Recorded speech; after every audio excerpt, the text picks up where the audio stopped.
And yeah, the idea of Townhouse Ceramics was born, and we opened at the end of October last year. We've been running beginners ceramics classes and art classes since then, and we have had over 300 people through the doors since then.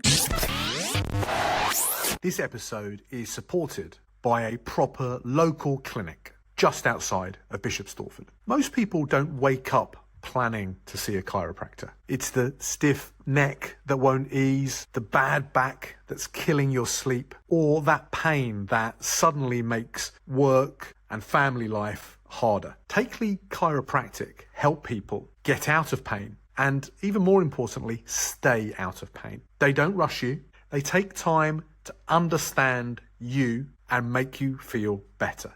They want to understand what you want to get back to doing, whether that's work, sport, or just spending time with your family. They're a local team, highly qualified, and recently they won an award for outstanding patient care. Have a look at takeleychiropractic.co.uk and see what they're all about. Welcome to the Bishop Stortford Community Podcast, the show where we shine a light on the incredible businesses, community leaders, and local legends shaping our town. I'm your host, James O'Donnell, and today we are joined by Lindsey Williams. Lindsey, great to have you on the show. Hi, James. Thank you. Thanks for having us. Not a problem. For those of us who don't know you yet, who are you and what do you do here in Bishop Stortford? Yeah, so my name's Lindsey Williams, and I'm part of the Townhouse Ceramics team. We opened in Bishop Stortford back at the end of October last year. It's a ceramics studio. We've got an art gallery. We run ceramics classes and art classes, and we're slowly building up a nice little creative community here. Fantastic. What was the spark? How did this all get started? Yeah, well, I started ceramics about 5 years ago, having worked in the IT game for many years. I was able to take a bit of a step back. I started pottery classes on a Friday morning out in Puckeridge with a chap called Trevor Allen, where I met some lovely people and some now good friends. We gathered on. We used to meet on a Friday morning. I fell in love with it. Fell in love with pottery. Fell in love with throwing on the wheel, pottery wheel. And a few years later, actually, it's a bit of a sad story. Trevor very sadly died very suddenly from meningitis. But we carried on. The group of us that had met at Trev's, we carried on potting various places, and then we got talking about 18 months, a year ago, about setting up our own studio in town. It sort of gathered pace about 12 months ago. And we thought there was maybe a bit of a gap in the market for some teaching, some pottery classes and some art, sort of a creative hub, if you like. And then over the course of the summer last year, we have this wonderful house pretty much in the middle of town, which belongs to my co-owner, Kate, and her husband. We managed to get a change of use on the house, and we converted it into a pottery studio and an art studio. We've got an art studio upstairs. And yeah, the idea of Townhouse Ceramics was born, and we opened at the end of October last year. We've been running beginners ceramics classes and art classes since then, and we have had over 300 people through the doors since then. So it's been very popular. It does very much feel like we have sort of met a gap in the market, and yeah, we're slowly building up this creative hub. That was the plan originally, sort of to create that community space where people could come and be a bit creative and learn new skills and have some creative ideas together.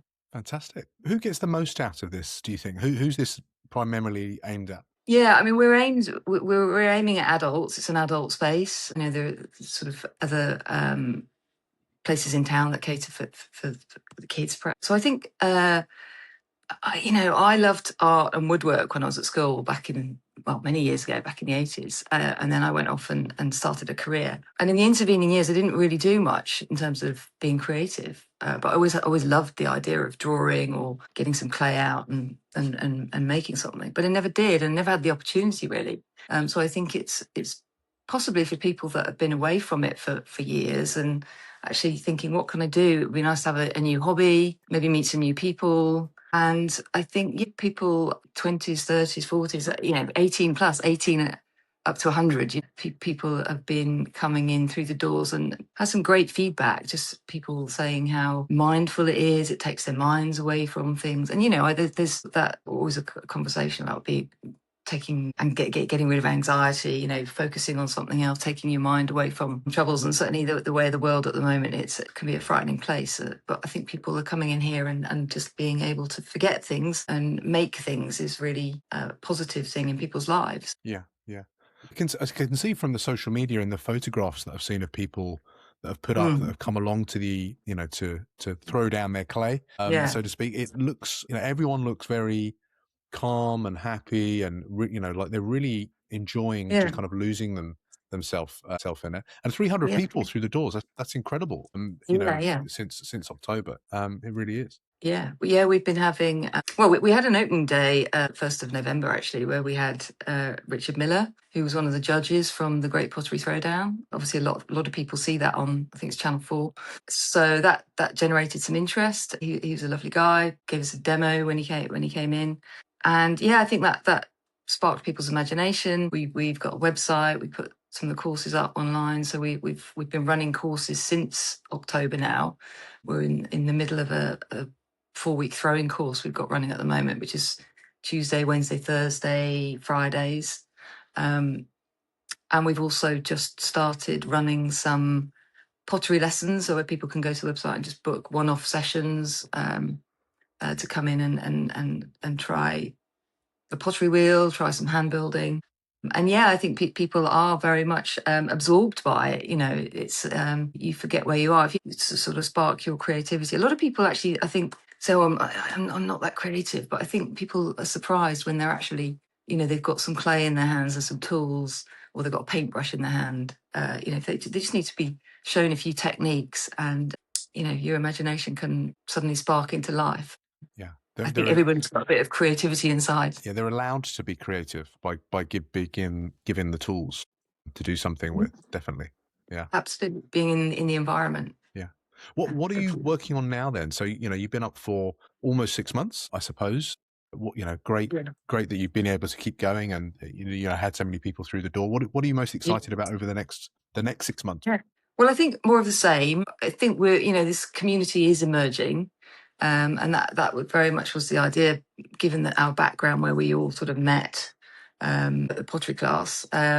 The idea of community is important. You meet people and you have a shared interest. And I think it's more of the same. Yeah, more classes. As I say, we've got these pottery classes, which hopefully will give more people an opportunity to just dip in and out and come in and try learning something new. We've also got, we focus so far on ceramics classes, but we've got a number of art classes running over the next 6 months. People can come and learn some watercolor new watercolor skills. We've got a lino class, a lino cutting class lined up, so printing with lino cuts. We've also got some ceramic masterclasses happening. Rich Miller's coming back in April to run a 2-day tile making class, which is exciting. We've got a ceramic sculptor coming in June.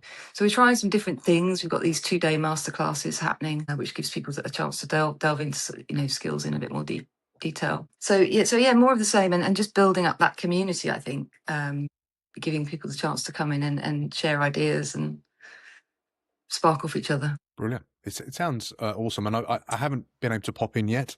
But I will, try and get down and see what you're doing there. As I said, it does look so calm, and I've got craziness of 3 kids in the house at the moment, and I definitely need some of that calm sent my way. What's the best way for people to follow along online and see the work that you're doing, and maybe book in to come and see you? Yeah, well, we've got the Instagram account and Facebook, so Townhouse Ceramics. We're posting a lot of activity on Instagram. We've got a website, townhouseceramics.co.uk, which details the classes that we're running. We've got a booking system on there as well, so we can see any classes that go online. We'll publish on Instagram and on the website. What else can they do? They can email me at info@townhouseceramics.co. Excellent. Well, we'll put the links to the website and also to your socials on the show notes. Yeah. So if anybody wants to reach out, they can do that. And I'm sure people are going to be booking, over the course of spring and into summer. It looks like a fantastic space. Yeah, And I'm sure you're going to be growing from strength to strength over the next few months, Lindsey. that sounds good. Most definitely. Are you ready for some Stortford Spotlight questions?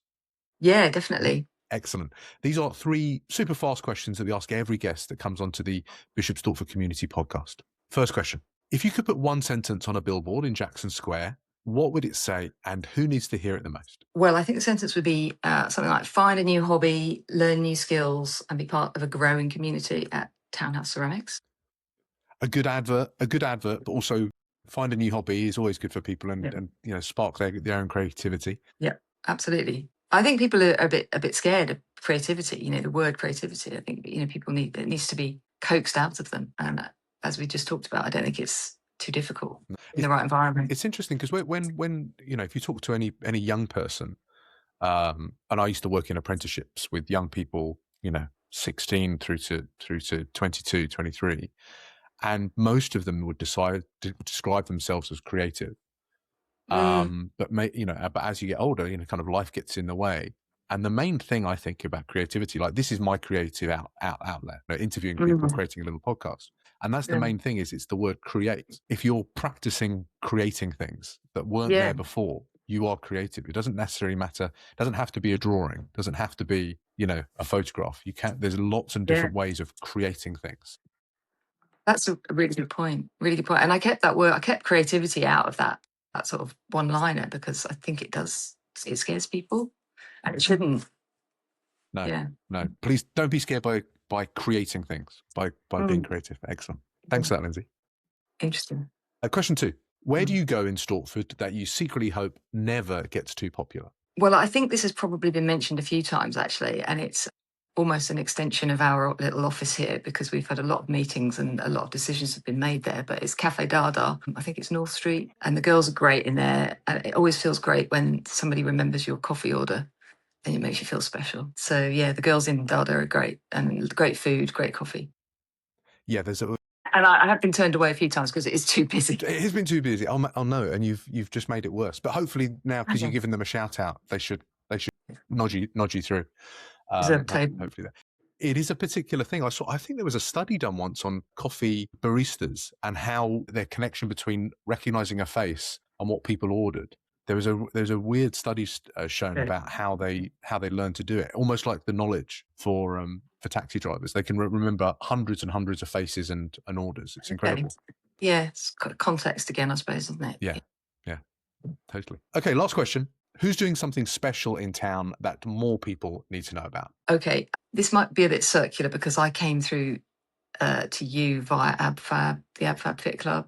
I'm a member of the AbFab Fit Club. It's fantastic.